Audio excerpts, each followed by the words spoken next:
Hey, I'm going to be doing a review of the 60D Joycolts. Uh, I haven't gotten a chance to try the 70Ds yet, but I do have 3 sets of the 60Ds, and I do feel like I can give my opinion pretty confidently without, it changing later. Uh, these wheels are fucking awesome, and if you haven't tried a set, I really would recommend you to do so, um, because they are. I can't even tell you. They're leagues ahead of what I thought they were going to be, and um, they really stepped up, like, kind of my expectations for wheel companies now. So I feel like that's pretty awesome. That's a good thing. Good job, dude. Woo! So the first thing I'm gonna talk about is going to be the shape. They are like a pretty sweet street shape.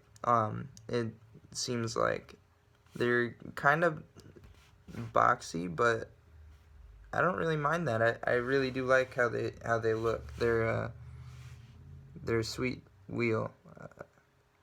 I'd say now, in my opinion, they're like the perfect looking wheel. I didn't usually used to ride wheels this big, but boy, have these wheels turned my opinion of that around. I really like the extra weight it adds. There are lots of things that go into why I prefer it now.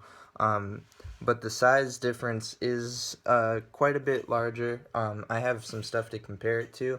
But like if you're used to, we'll say, flat face wheels, just because that's what most people I know in the community ride. They, you can see here, they are quite a bit larger.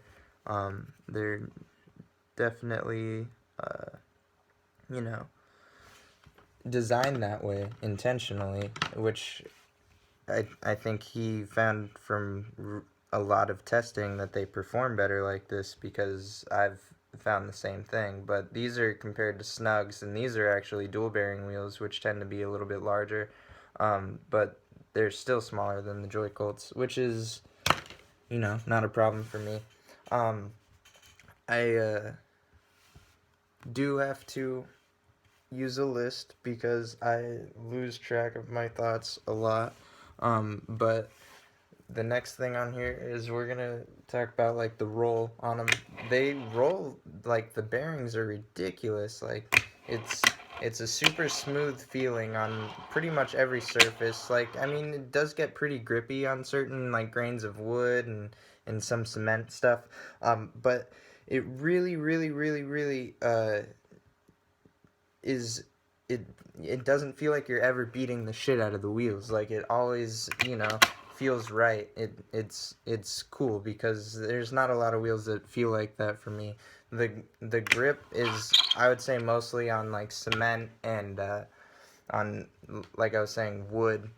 It really grips in there. It kind of it adds a degree of difficulty for reverts and stuff, but I kind of like that. It makes it a little bit more fun for me. But I do have a couple obstacles here to compare, so you can hear, like, on cement, like, it tends to be a little bit more squeaky for movements, and then, like, on this Black River box right here, we'll get some wood sounds. The first roll is a good example of it catching into grip of the wood grain, but that way I don't have to run around to different parks without moving. But yeah, a lot of people are asking me how they compare to Oaks. I have these RV1s.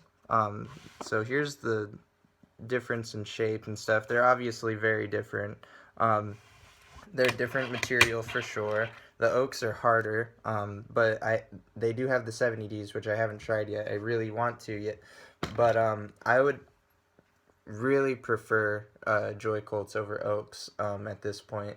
I feel like Oaks are, like Fingerboards representation of a street fingerboarding wheel, and Joycolts are literally mini skateboard wheels. Like, this is like the closest thing anybody has ever gotten, and that is super awesome.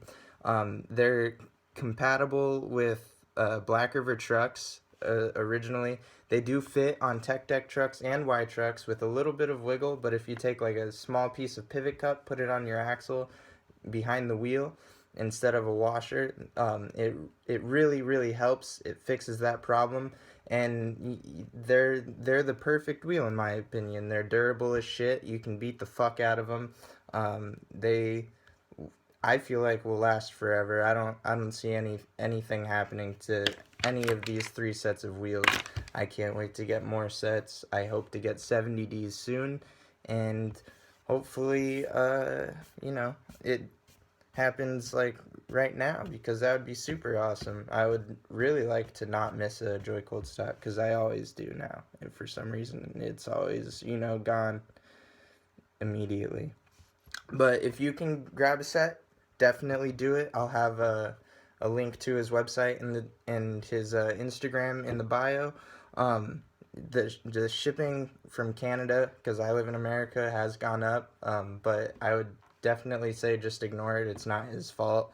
The wheels are definitely, in my opinion, the best in the fingerboard community right now. I do want to try Waisaki's, but I haven't yet. But these are incredible wheels. Definitely would like to have them on all of my setups, but realistically, that's probably not going to happen. But I really think that if you're like on the verge of like, I don't want to spend that much money on wheels, just do it one time and you'll have like, the sickest wheels you can.